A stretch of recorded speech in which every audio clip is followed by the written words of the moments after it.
वालेकुम वरहमतुल्लाहि वबरकातुहू। शैतान और नौजवान। एक नौजवान निहायत खूबसूरत, चेहरे पर नूर और दिल में ईमान रखता था। एक दिन बाजार में एक औरत ने उसे देखा और उस पर फरिश्ता हो गई। वो औरत निहायत हसीन और मालदार थी। उसने नौजवान को अपने घर बुलाया और हीले बहानों से उसे गुनाह की दावत दी।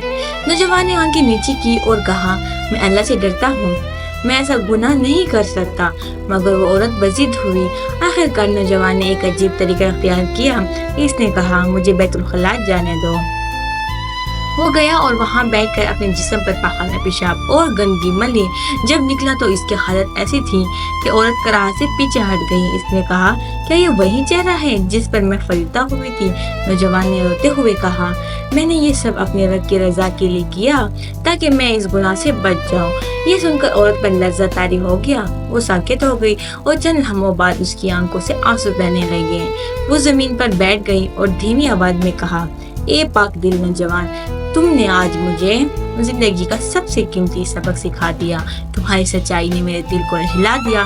मैं भी तुम्हारे रब पर ईमान लाती हूँ और सच्चे दिल से तौबा करती हूँ।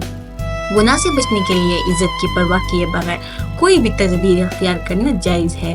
अगर नीयत खालिस हो तो अल्लाह खुद हिफाजत फरमाता है। जो अल्लाह के लिए खुद को रसवा करता है, अल्लाह उसे अपने यहाँ इज्जत देता है।